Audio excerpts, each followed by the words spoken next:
बिस्मिल्लाहिर्रहमानिर्रहीम। अज़ीज़ तलबा व तालिबात, अस्सलामु अलैकुम। मैं हूं आपका chemistry teacher Ehsan Afroz, class नहम केमिस्ट्री बाब नंबर 3। आज के लेक्चर में हम पढ़ेंगे कि किस तरह से पीरियोडिक टेबल में पाए जाने वाले मुख्तलिफ एलिमेंट्स की कुछ खसूसियात कैसे तब्दील होती हैं। उनमें से पहली खसूसियात का तज़किरा आज के लेक्चर में करेंगे, जो कि एटॉमिक साइज़ या एटॉमिक रेडियस है। हम पढ़ेंगे ये क्या है, मिसाल की मदद से समझेंगे और पीरियोडिक टेबल में किस तरह से ये तब्दील होता है। तो आए चलते हैं क्लास बोर्ड की तरफ। खसूसियात की पीरियोडिसिटी। आपने बाब नंबर 3 का जो अभी तक हिस्सा पढ़ा है उसमें हमने सिर्फ पीरियोडिक टेबल को मुख्तलिफ तरह से समझने की कोशिश की है। आज हम देखते हैं कि किस तरह से कुछ अहम खसूसियात पीरियोडिक टेबल में एलिमेंट्स की तब्दील होती हैं जब हम ग्रुप्स में एलिमेंट को ऊपर से नीचे की जानिब पढ़ते हैं और पीरियड में बाएं से दाएं की जानिब पढ़ते हैं। पहले तो देखते हैं कि कौन कौन सी खसूसियात हैं, उनमें से एक को आज शुरू करते हैं और किस तरह से पीरियोडिक टेबल में एलिमेंट से एलिमेंट तक जाते हुए पीरियड में और ग्रुप में ये किस तरह से तब्दील होती है। तो सबसे पहले खसूसियात की पीरियोडिसिटी ये है क्या, इसकी तारीफ लिखते हैं। खसूसियात की पीरियोडिसिटी से क्या मुराद है।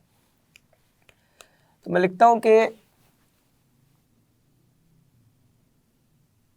पीरियोडिक टेबल में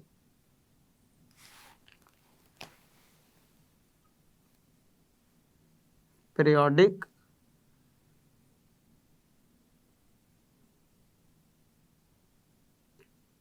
टेबल में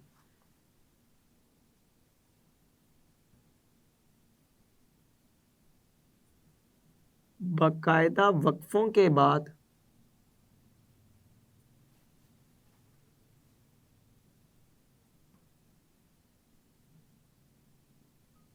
एलिमेंट्स की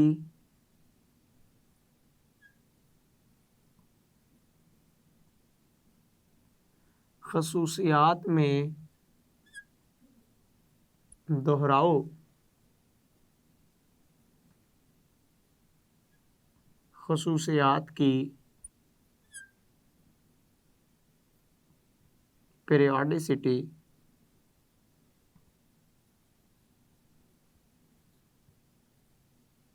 कहलाता है। खसूसियात की पीरियोडिसिटी से क्या मुराद है? पीरियोडिसिटी से मुराद है बाकायदा वक्फों के बाद आने वाला दोहराव। तो जब हम एलिमेंट्स को पढ़ते हैं किसी एक जानिब से दूसरी जानिब तक, तो कुछ एलिमेंट्स के वक्फों के बाद, कुछ एलिमेंट्स के गुजरने के बाद आने वाला एलिमेंट खसूसियत में पहले के साथ मुताबिकत रखता है। इसको हम क्या कहते हैं? खसूसियात की पीरियोडिसिटी। देखते हैं कि किस खसूसियात के हवाले से हम पहले बात करेंगे। तो आज हम पढ़ते हैं कि एटॉमिक साइज़ और एटॉमिक रेडियस ये किस तरह से तब्दील होता है मुख्तलिफ एलिमेंट्स का जब हम ग्रुप्स के अंदर ऊपर से नीचे एलिमेंट्स को डील करते हैं, पढ़ते हैं, या पीरियड्स में बाएं से दाएं जानिब एलिमेंट्स को स्टडी करते हैं, एलिमेंट्स का मुतालिया करते हैं। तो मैं बात करूंगा आज जिस खासियत की, वो क्या है? एटॉमिक साइज या एटॉमिक रेडियस। एटॉमिक साइज और एटॉमिक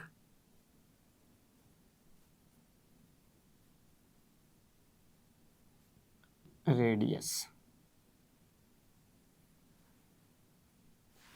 पहले तो मैं बात करता हूं इसमें एटॉमिक साइज से मुराद यहाँ पे क्या है। एटॉमिक साइज किस चीज़ को जाहिर कर रहा है?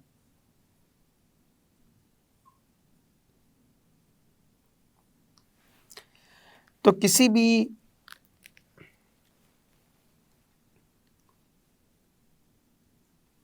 पीरियोडिक टेबल में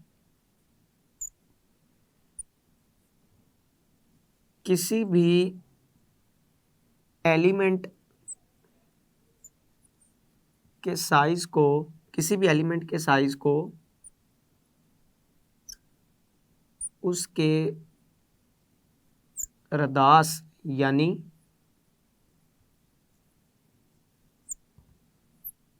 रेडियस से जाहिर किया जाता है।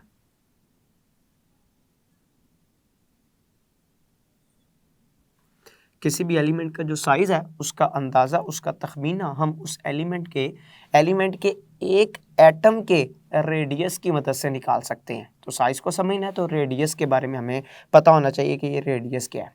तो असल में अगर हम किसी भी एलिमेंट की बात करें तो किसी भी एलिमेंट का एटम इतना छोटा है साइज़ के लिहाज से कि उसके रेडियस को मालूम करना हमारे लिए आसान नहीं है, या हम ये नहीं कह सकते कि किसी भी एटम का जो रेडियस है वो बिल्कुल मुतय्यन होगा, वो एक मखसूस वैल्यू रखता होगा। ये कहना भी किसी हद तक मुश्किल है, आसान बात नहीं है। तो हम लिखते हैं कि चूँकि एटम का साइज़ चूँकि एटम्स का साइज बहुत छोटा होता है, लिहाजा एटम का साइज मुतय्यन नहीं होता।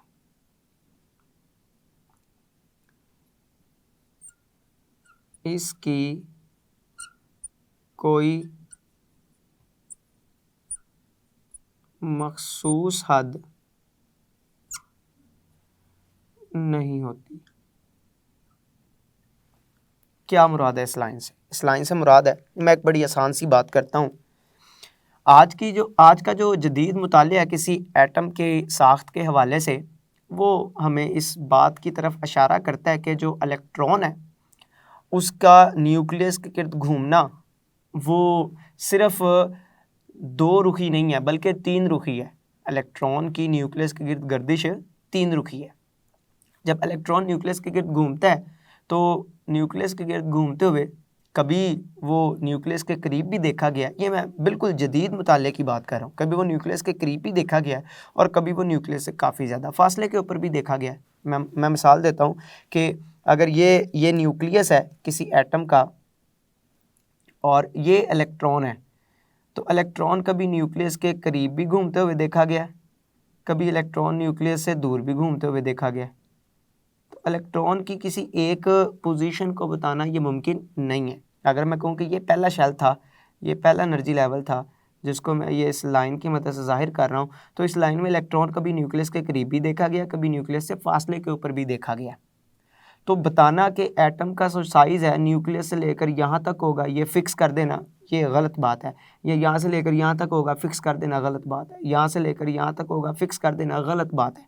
क्योंकि इलेक्ट्रॉन की बुनियाद के ऊपर ही हमने एटम का साइज़ बताना होता है कि कितने फासले पर है न्यूक्लियस से इलेक्ट्रॉन। तो कभी ये न्यूक्लियस के करीब भी देखा गया, कभी इलेक्ट्रॉन न्यूक्लियस से दूर भी देखा गया। जिस बना पर हम कभी भी एटम का जो साइज़ है वो मुतय्यन नहीं कर सकते कि बिल्कुल इसका 100% दुरुस्त जवाब क्या होगा, ये हम नहीं बता सकते।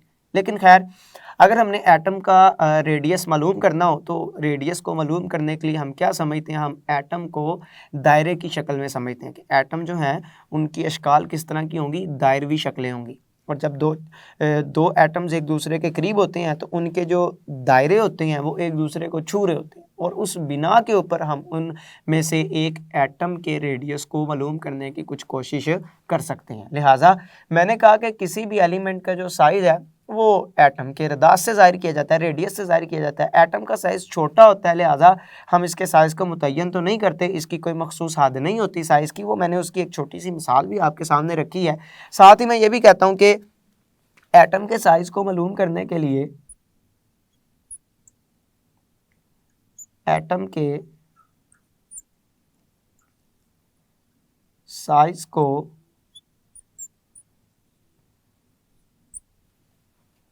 मालूम करने के लिए हम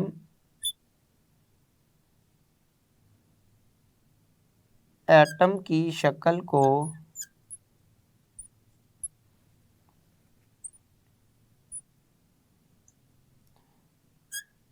दायरानुमा समझते हैं और दो करीबी एटम्स के दायरे एक दूसरे को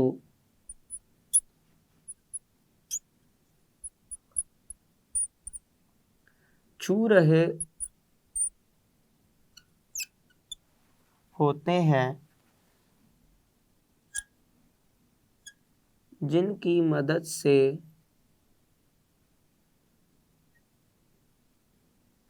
एटम का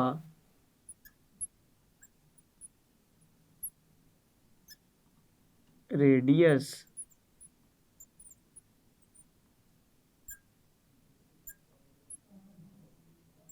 निकाला जा सकता है।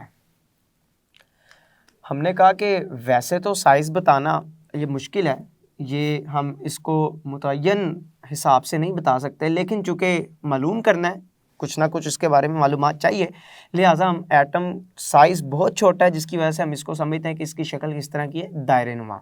और दायरा नुमा शक्ल होने की वजह से जब दो एटम एक दूसरे के करीब होंगे तो उनके वो दायरे एक दूसरे को छू रहे होंगे, और इस तरह से इस मुनासबत से हम क्या कर सकते हैं, मालूम कर सकते हैं। तो इसी मुनासबत से हम एटॉमिक रेडियस की तारीफ़ भी कर सकते हैं कि एटॉमिक रेडियस क्या है।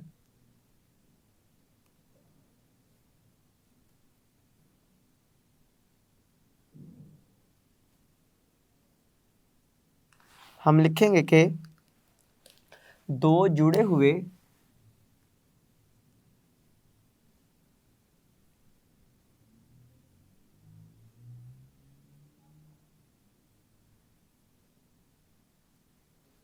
एटम्स के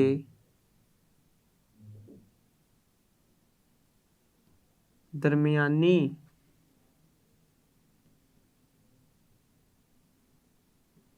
न्यूक्लियर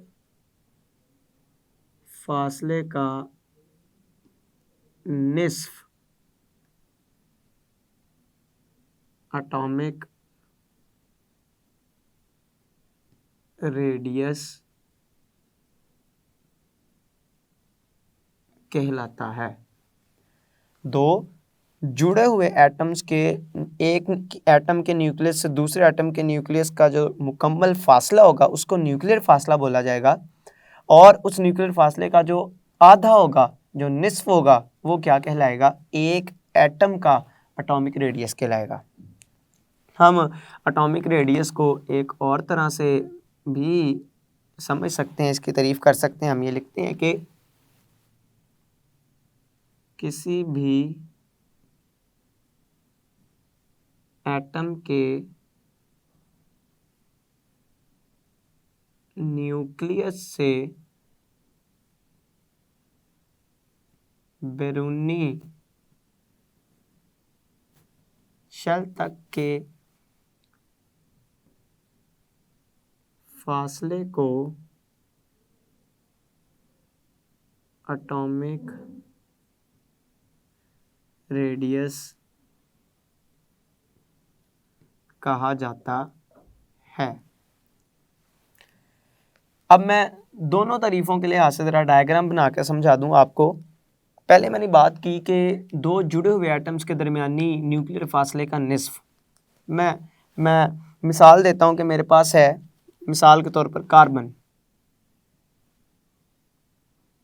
मिसाल की मदद समझ लेते हैं। मैं कार्बन की बात करता हूं। ये दो कार्बन के एटम हैं, ये एक कार्बन का एटम और ये दूसरा कार्बन का एटम, दोनों आपस में जुड़े हुए हैं।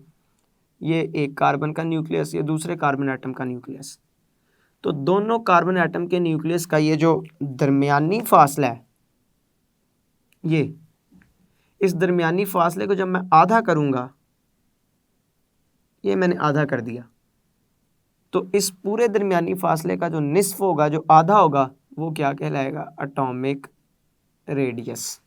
वो एक कार्बन एटम का क्या निकलेगा, एटॉमिक रेडियस।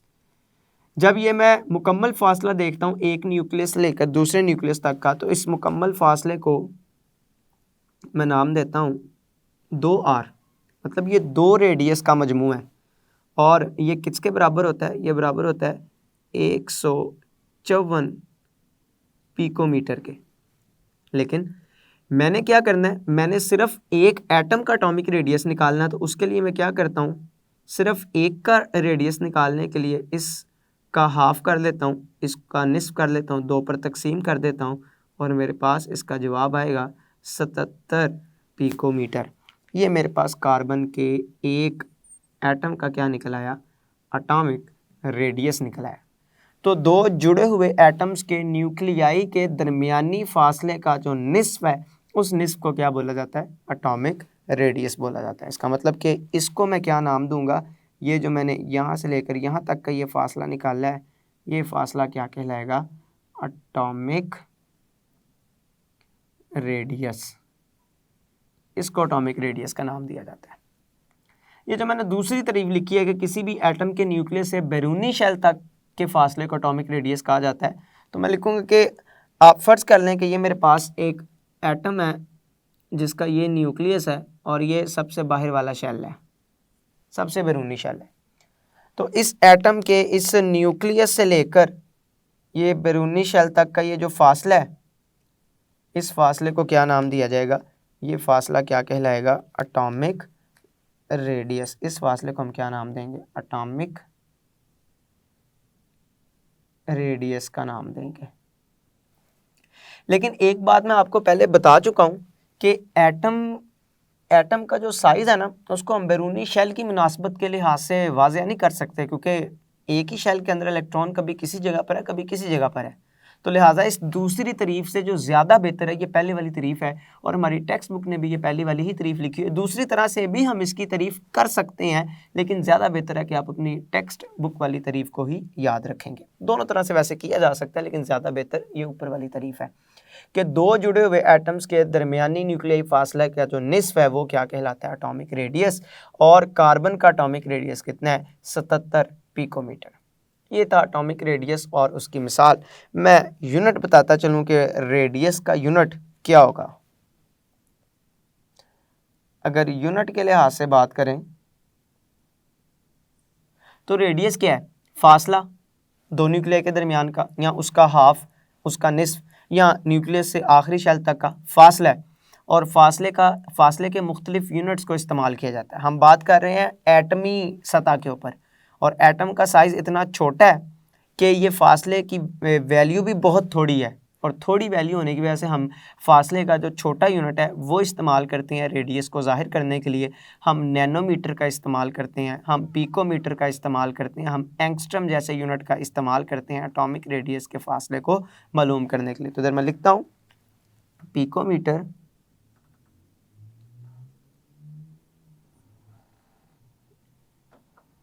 नैनोमीटर वगैरह।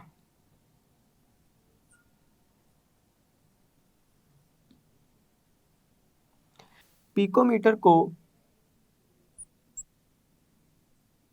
पीएम से जाहिर करते हैं, नैनोमीटर को एनएम से जाहिर करते हैं।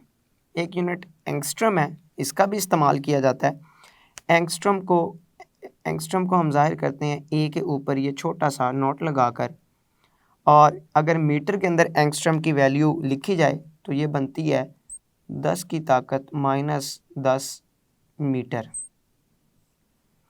नैनोमीटर की अगर वैल्यू को यहाँ पे लिखा जाए तो ये बनती है 10 की ताकत माइनस या -9 मीटर।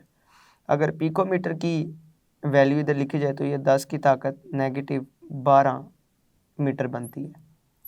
तो मतलब एटॉमिक रेडियस एक छोटा फासला है, और उसको जाहिर करने के लिए मैं इनमें से किसी छोटे यूनिट का इस्तेमाल करूँगा। यहाँ पे मैंने कार्बन के रेडियस को पिकोमीटर के अंदर जाहिर किया हुआ है। पिको से मुराद है 10 की ताकत -12 मीटर। ये एटॉमिक रेडियस। तो आपने एटॉमिक रेडियस को दो मुख्तलिफ तरह से इसकी तारीफ़ को समझा है, और मिसाल और यूनिट की मदद से इसको वाज़िया भी किया। मैं पीरियोडिक टेबल के अंदर इस एटॉमिक रेडियस का रुझान बताना चाहता हूँ कि किस तरह से इस एटॉमिक रेडियस में तब्दीली आती है जब हम पीरियोडिक टेबल में एलिमेंट्स को पीरियड्स की तरफ बाएं से दाएं जानिब पढ़ते हैं, और ग्रुप्स में ऊपर से नीचे की जानिब एलिमेंट्स का मुतालिया करते हैं, तो किस तरह से उनके एटॉमिक रेडियस के अंदर तब्दीली आती है। तो मैं यहाँ पे लिखता हूँ पीरियोडिक टेबल में एटॉमिक रेडियस का रुझान।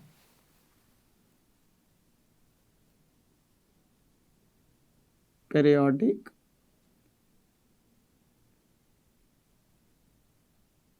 टेबल में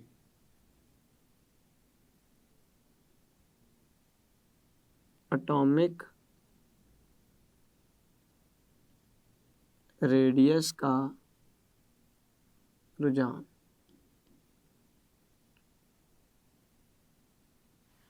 पीरियोडिक टेबल में एलिमेंट्स की जो तकसीम है वो दो तरह से की गई है, पीरियड्स के अंदर और ग्रुप्स के अंदर। तो देखेंगे कि पीरियड के अंदर किस तरह से ये एलिमेंट्स का एटॉमिक रेडियस तब्दील होता है और ग्रुप में किस तरह से तब्दील होता है। तो पहले मैं बात करता हूँ कि ग्रुप के अंदर पीरियोडिक टेबल, पीरियड के अंदर पीरियोडिक टेबल में तब्दीली किस तरह से आती है। पहले मैं पीरियड के लिहाज से बात करता हूँ।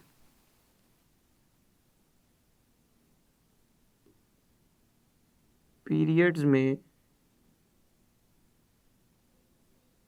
रुझान,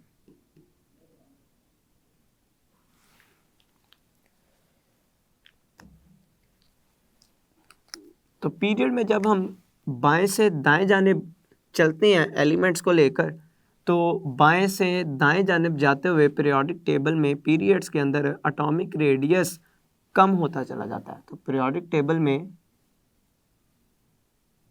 हम लिखेंगे कि पीरियोडिक टेबल में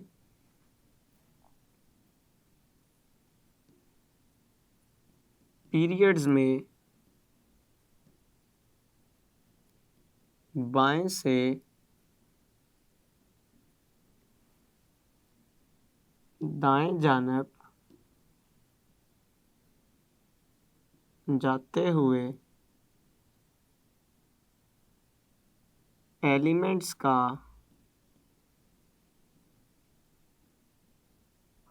एटॉमिक रेडियस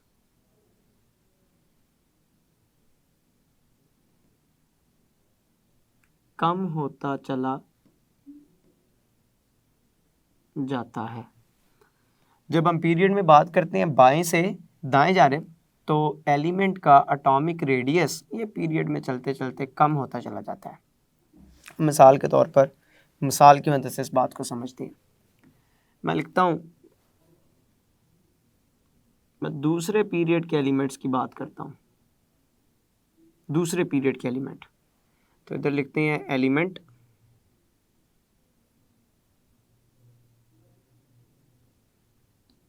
पीरियड्स के, दूसरे पीरियड के, और नीचे उनके लिखते हैं एटॉमिक रेडियस। अब दूसरे पीरियड के अंदर एलिमेंट कौन कौन से पाए जाते हैं दूसरे पीरियड में? पहले नंबर पर lithium, beryllium, boron, carbon, nitrogen, oxygen, fluorine और नियॉन। ये दूसरे पीरियड्स के एलिमेंट हैं। अगर मैं इनके एटॉमिक नंबर की बात करूं तो लिथियम का एटॉमिक नंबर 3, बेरिलियम का 4, बोरॉन का 5, फिर 6, नाइट्रोजन का 7, ऑक्सीजन का 8, फ्लोरीन का 9 और नियॉन का 10।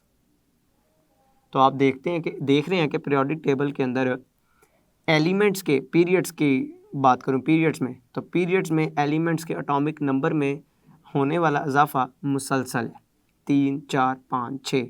तो मुसलसल इजाफा एटॉमिक नंबर में देखने को मिलता है जब हम पीरियड्स में एलिमेंट्स को बाएं से दाएं जानिब पढ़ रहे होते हैं। अगर हम इन मुख्तलिफ एलिमेंट्स के एटॉमिक रेडियस की बात करें तो लिथियम, मैंने कहा कि एटॉमिक रेडियस पीरियड में बाएं से दाएं जानिब जाते हुए एलिमेंट्स का क्या करेगा? कम होगा। उसका मतलब कि लिथियम का एटॉमिक रेडियस सबसे ज़्यादा होना चाहिए और नियॉन का एटॉमिक रेडियस इनमें से सबसे कम होना चाहिए। तो इनके एटॉमिक रेडियस की अगर वैल्यू को देखा जाए तो लिथियम का एटॉमिक रेडियस निकलता है 152 पिकोमीटर। ये सारे एटॉमिक रेडियस की वैल्यू पिकोमीटर के अंदर है।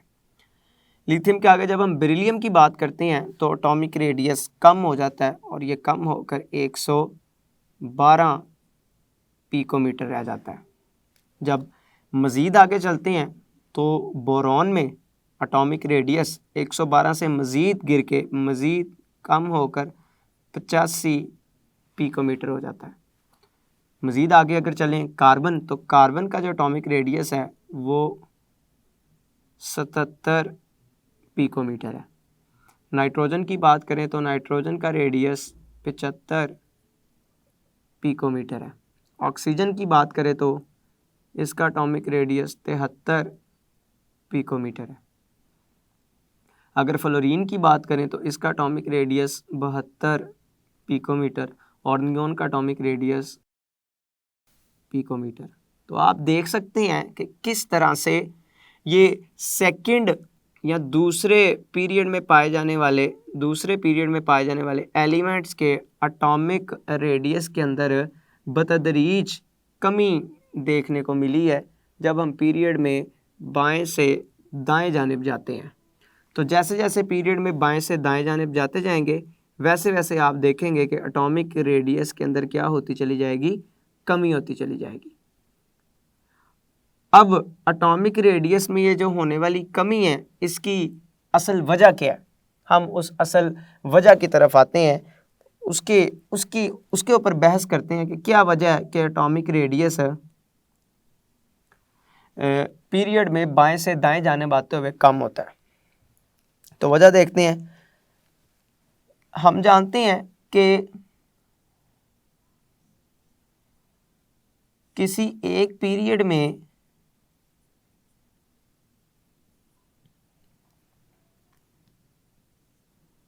बाएं से दाएं जानिब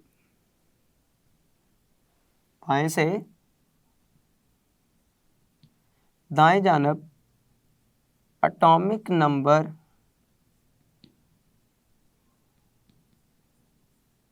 बतदरीज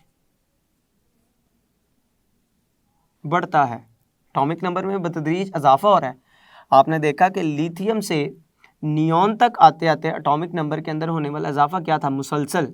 उसमें कहीं पर भी ऐसा नहीं हुआ कि गैर मुसलसलपन देखा गया, बल्कि एक मुसलसल के साथ बतदरीज एटॉमिक नंबर के अंदर इजाफा होता चला गया जैसे जैसे हम पीरियड में बाएं से दाएं जानिब हरकत कर रहे थे।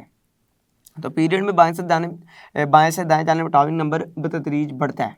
अब इससे क्या होगा, एटॉमिक नंबर बढ़ने से मुराद कि न्यूक्लियस के अंदर प्रोटॉन की तादाद भी बढ़ेगी।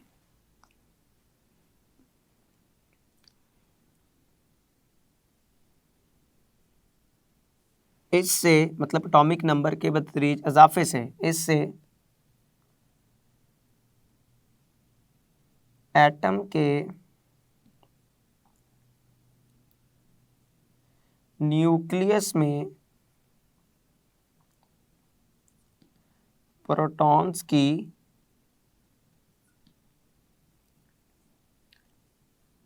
तादाद बढ़ती है। एटॉमिक नंबर बढ़ रहा है, एटॉमिक नंबर बढ़ने से मुराद पीरियड में एटॉमिक नंबर बढ़ने से मुराद न्यूक्लियस के अंदर प्रोटॉन की तादाद एक एक करके बढ़ रही है, क्योंकि आपने पढ़ा कि एटॉमिक नंबर एटम के न्यूक्लियस के अंदर प्रोटॉन की तादाद को जाहिर करता है। एक और बात आपने ये भी पढ़ा, एक एटम के न्यूक्लियस के अंदर जितने प्रोटॉन होंगे न्यूक्लियस के बाहर शेल्स में उतने ही इलेक्ट्रॉन्स भी पाए जाएंगे। अब अगर न्यूक्लियस के अंदर प्रोटॉन की तादाद बढ़ रही है तो इसका मतलब कि न्यूक्लियस के बाहर इलेक्ट्रॉन्स की तादाद भी बढ़ती चली जा रही है। लेकिन आप ये भी जानते हैं कि पीरियड नंबर किसी भी एलिमेंट के शेल को भी जाहिर करता है। अगर दूसरे पीरियड की बात कर रहे हैं तो इसका मतलब कि इस पीरियड में कितने शेल होंगे, सिर्फ 2 शेल होंगे। पहला शेल तो मुकम्मल होगा जिसमें 2 इलेक्ट्रॉन होंगे, और बाकी इलेक्ट्रॉन का जो इजाफा हो रहा है वो कहाँ पे हो रहा है, दूसरे शेल के अंदर हो रहा है। इसका मतलब लिथियम के अंदर 2 शेल है, पहले शेल में 2 इलेक्ट्रॉन और दूसरे में 1, इस तरह से मुकम्मल 3 इलेक्ट्रॉन। बेरिलियम के अंदर भी 2 शेल, पहले में 2 दूसरे में 2। फिर बोरॉन के अंदर भी 2 शेल, पहले में 2 इलेक्ट्रॉन दूसरे में 3। जैसे जैसे आप बढ़ते जाएंगे शेल नंबर नहीं तब्दील होगा, शेल नंबर वही रहेगा, उसी शेल के अंदर इलेक्ट्रॉन्स की तादाद बढ़ती चली जाएगी। तो मैं लिखूंगा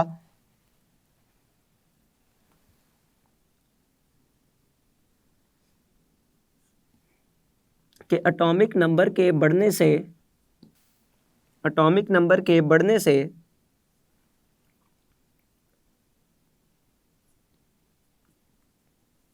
इलेक्ट्रॉन्स की तादाद भी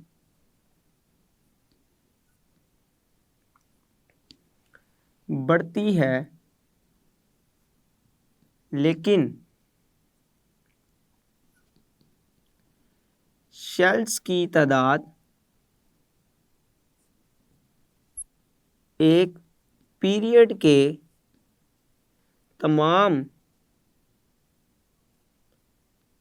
एलिमेंट्स में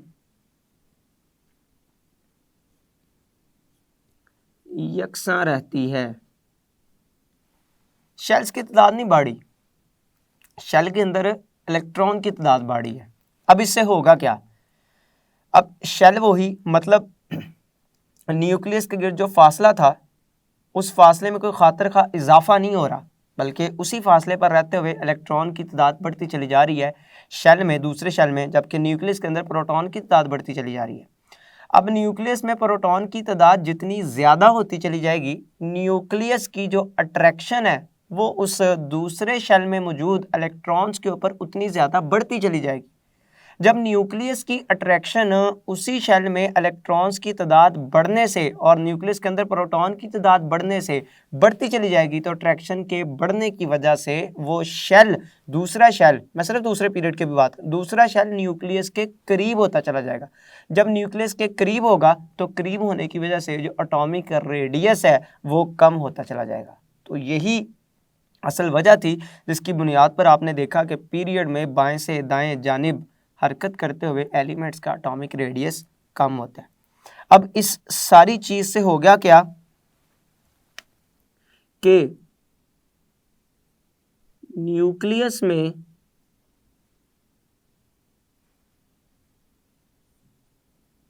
प्रोटॉन्स के बढ़ने से न्यूक्लियस की वैलेंस शेल पर अट्रैक्शन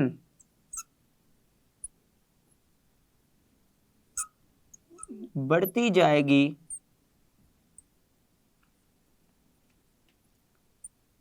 जिसकी वजह से एटॉमिक रेडियस कम होता चला जाएगा। तो आपने देखा कि किस तरह से पीरियड के अंदर जब हम बाएं से दाएं जानिब हरकत करते हैं तो एटॉमिक रेडियस में होने वाली कमी क्यों होती है। तो एटॉमिक रेडियस में होने वाली कमी असल में एक ही शेल के अंदर इलेक्ट्रॉन्स की तादाद के ज़्यादा हो जाने की वजह से और बतदरीज एटॉमिक नंबर में इजाफे की वजह से, न्यूक्लियस के अंदर प्रोटॉन की तादाद बढ़ जाने की वजह से और प्रोटॉन की यानी कि न्यूक्लियस की अपने वैलेंस इलेक्ट्रॉन्स के ऊपर अट्रैक्शन ज़्यादा होने से ये वैलेंस शेल का न्यूक्लियस के करीब हो जाना असल में एटॉमिक रेडियस में होने वाली कमी की वजह है। आगे देखते हैं कि किस तरह से जब हम ग्रुप के अंदर दाखिल होते हैं और एलिमेंट्स को ऊपर से नीचे की जानिब मुताला करते हैं इनका, तो कैसे एटॉमिक रेडियस के अंदर तब्दीली आती है। ग्रुप्स में रुझान,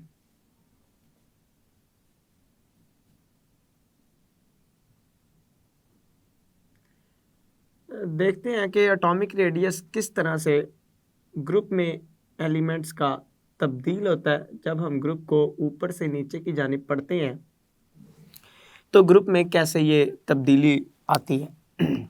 जब हम पीरियोडिक टेबल में ग्रुप में ऊपर से नीचे की जानिब आते हैं तो एलिमेंट्स का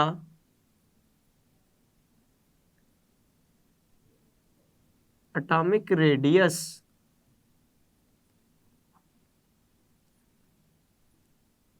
ग्रुप में ऊपर से नीचे की जानिब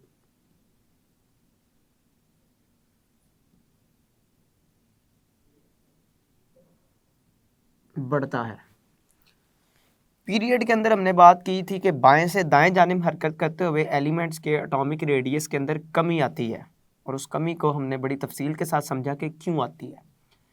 तो ग्रुप के अंदर हम बात कर रहे हैं कि एलिमेंट का जो एटॉमिक रेडियस है वो ऊपर से नीचे की जानिब आते हुए बतदरीज बढ़ता चला जाता है। अब ये भी देखते हैं कि एलिमेंट्स का एटॉमिक रेडियस क्यों बढ़ता है। इस क्यों को समझने से पहले हम एक मिसाल समझ लेते हैं कि क्या वाकई ही एटॉमिक रेडियस ऊपर से नीचे की जानिब बढ़ है कि नहीं बढ़ा। तो मिसाल से इस बात को समझने की कोशिश करते हैं। मैं लिखता हूं कि ये मेरे पास इस जानिब हैं एलिमेंट्स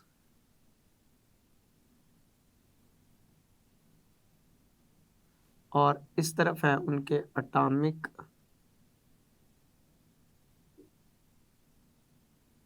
रेडियस, और ये एटॉमिक रेडियस की जितनी भी वैल्यूज़ हैं ये सारी की सारी किस में ली गई हैं, पिकोमीटर के अंदर ली गई हैं। मैं बात करता हूँ ग्रुप नंबर 1 के एलिमेंट की।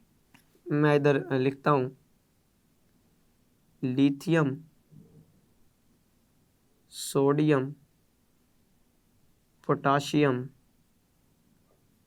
Rubidium, caesium. अगर इनके एटॉमिक नंबर को यहाँ पे जाहिर करें तो लिथियम का एटॉमिक नंबर 3, सोडियम का 11, पोटाशियम का 19, रुबिडियम का 37 और सीजियम का 55। एक बात इधर से ही देखी जा सकती है कि एटॉमिक रेडियस के अंदर होने वाला इजाफा मुसलसल नहीं है, लेकिन पीरियड के अंदर आपने देखा था कि एटॉमिक रेडियस में होने वाला इजाफा बतदरीज और मुसलसल था। मैं अगर लिथियम के रेडियस की बात करूं तो इसका रेडियस है, पिकोमीटर के अंदर बात कर रहे हैं तो 152 पिकोमीटर। सोडियम के रेडियस की बात करें तो 186 पिकोमीटर। पोटाशियम के रेडियस की बात करें तो 227 पिकोमीटर। रुबिडियम के रेडियस की बात करें तो 248 पिकोमीटर। सीजियम के रेडियस की बात करें तो 265 पिकोमीटर। आपने पहले ग्रुप के अंदर पाए जाने वाले कुछ एलिमेंट के ये रेडियस की वैल्यूज़ को देखा और आप मुशाहिदा कर सकते हैं कि जब हम ऊपर से नीचे की जानिब हरकत करते हैं तो जो एलिमेंट के एटॉमिक रेडियस हैं, एलिमेंट के जो एटॉमिक साइज़ हैं, उनके अंदर इजाफा होता है।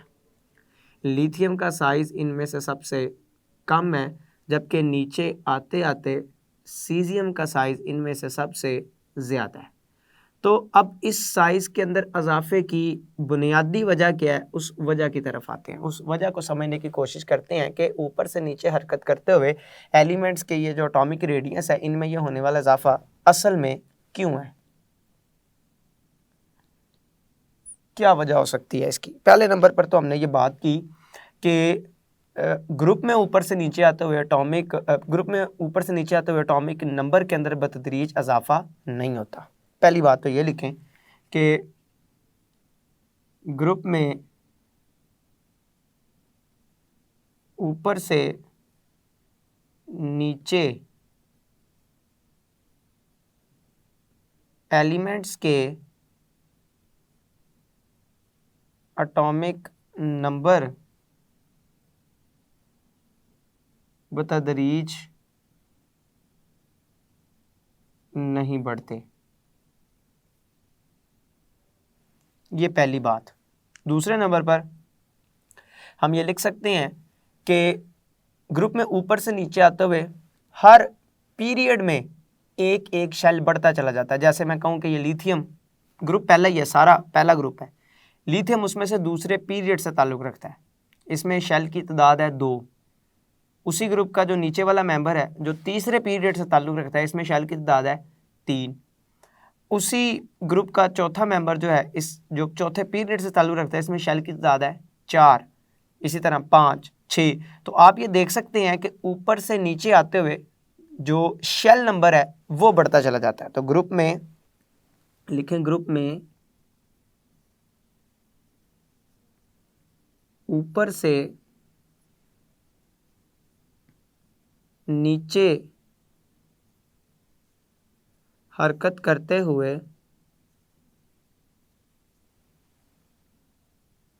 एलिमेंट्स का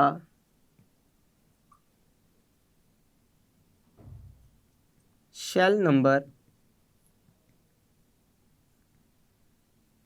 बढ़ता जाता है।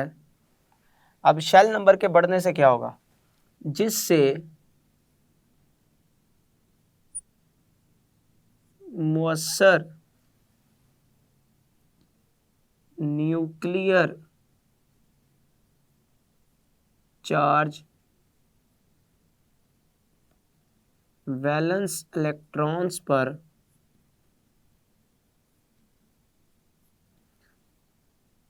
कम होता जाता है, कम होता जाता है। जब मुअस्सर न्यूक्लियर चार्ज वैलेंस इलेक्ट्रॉन्स के ऊपर कम हो जाएगा तो वो जो वैलेंस शेल है वो न्यूक्लियस से फासले के ऊपर होता चला जाएगा। मैं बात कर रहा था लिथियम की, तो लिथियम के अंदर सिर्फ 2 शेल्स पाए जाते हैं न्यूक्लियस के गिर्द। सोडियम की बात करते हैं तो सोडियम में न्यूक्लियस के गिर्द 3 शेल्स पाए जाते हैं। पोटाशियम की बात करते हैं तो इसमें न्यूक्लियस के गिर्द 4 शेल्स। रुबिडियम की बात करेंगे तो न्यूक्लियस के गिर्द 5 शेल्स पाए जाएंगे। तो आप देख सकते हैं कि जैसे जैसे हम ऊपर से नीचे की जानिब हरकत करते हैं, एलिमेंट्स के नंबर ऑफ शेल यानी कि शेल्स की तादाद ऊपर से नीचे आते हुए बढ़ती चली जाती है। जब शेल की तादाद बढ़ती जाएगी तो आप एक और चीज़ यहाँ पे गौर कर सकते हैं कि शेल की तादाद बढ़ने से न्यूक्लियस का ये जो शेल से फासला है, आखिरी शेल से, ये फासला भी बढ़ता चला जाएगा। और न्यूक्लियस का शेल से फासला बढ़ने की वजह से न्यूक्लियस का जो अट्रैक्शन है, न्यूक्लियस का जो चार्ज है इन आखिरी शेल में मौजूद इलेक्ट्रॉन्स के ऊपर, वो कम होता चला जाएगा। कम होने की वजह से न्यूक्लियस का इस शेल से फासला बढ़ता चला जाएगा और फासला बढ़ने की वजह से जो एटॉमिक रेडियस है वो भी बढ़ जाएगा। तो ये मैंने बात इधर लिखी कि ऊपर से नीचे हरकत करते हुए इनका शेल बढ़ता है, शेल के बढ़ने से न्यूक्लियर चार्ज वैलेंस इलेक्ट्रॉन पर कम होता है और मुअस्सर न्यूक्लियर चार्ज के कम होने से वैलेंस शेल न्यूक्लियस से दूर होता चला जाता है। तो मुअस्सर न्यूक्लियर चार्ज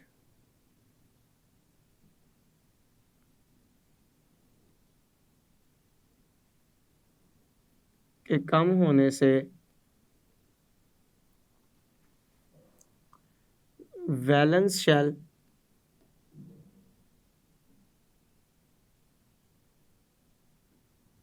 न्यूक्लियस से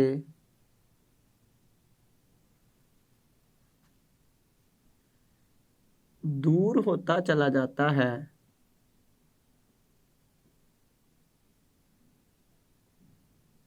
जिसके नतीजे में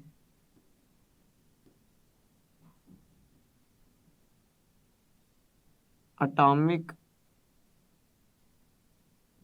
रेडियस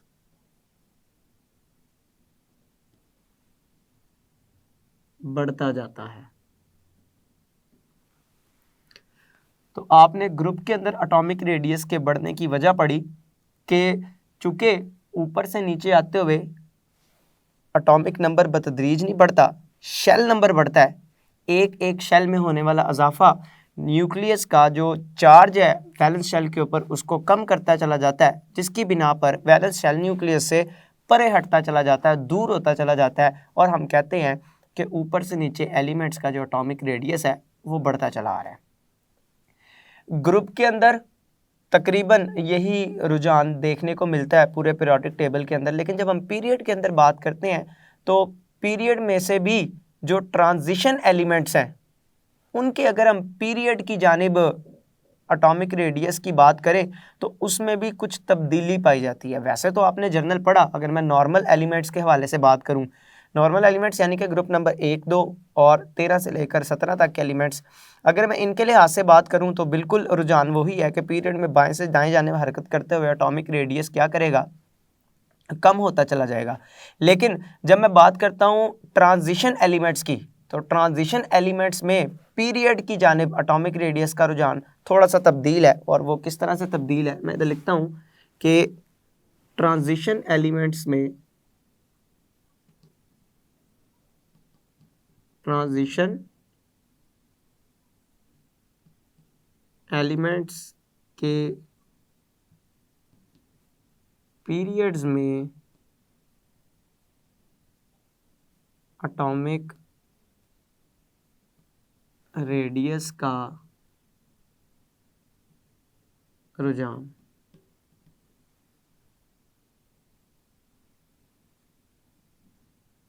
तो ट्रांजिशन एलिमेंट में क्या देखा जाता है? ट्रांजिशन एलिमेंट्स असल में पीरियड नंबर 4 से शुरू होते हैं। तो चौथे पीरियड के एलिमेंट में जब हम बाएं से दाएं जानिब हरकत करते हैं तो पहले एटॉमिक रेडियस असल में कम होता है, उसके बाद मतलब ट्रांजिशन एलिमेंट तीसरे से लेकर 12वें ग्रुप तक पीरियड में जब हम बाएं से दाएं जाने मूव करते हैं तो दरमियान तक आते आते एटॉमिक रेडियस कम होता है और फिर आखिर तक जाते जाते ट्रांजिशन एलिमेंट की सीरीज़ में 12वें ग्रुप तक पीरियड में जाते जाते एटॉमिक रेडियस बढ़ता है। तो मैं क्या लिखूंगा कि मिसाल के तौर पर चौथे पीरियड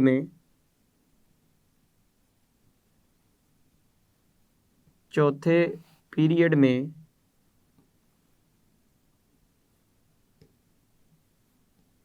बाएं से दाएं जानिब एटॉमिक रेडियस में पहले कमी होती है और फिर आखिर तक जाते हुए रेडियस में इजाफा होता है। मतलब कि पीरियड के अंदर और कौन से एलिमेंट्स, मैं सिर्फ ट्रांजिशन एलिमेंट की बात कर रहा हूँ। ट्रांजिशन एलिमेंट से मुराद है, अगर मैं पीरियोडिक टेबल को यहाँ पर बनाऊँ, रफ सा पीरियोडिक टेबल अगर मैं यहाँ पे बनाऊँ तो कुछ इस तरह से बनेगा।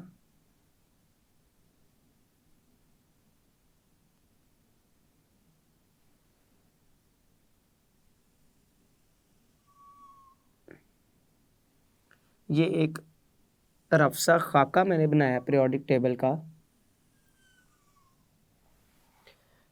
तो ये ग्रुप नंबर 1, ये ग्रुप नंबर 2 और फिर यहाँ से लेकर यहाँ तक ये ग्रुप नंबर 3 से लेकर 12, फिर यहाँ से लेकर यहाँ तक ये 13 से लेकर 17 और ये ग्रुप नंबर 18, ये वाले सारे एलिमेंट्स यहाँ तक ये कहलाते हैं एस ब्लॉक।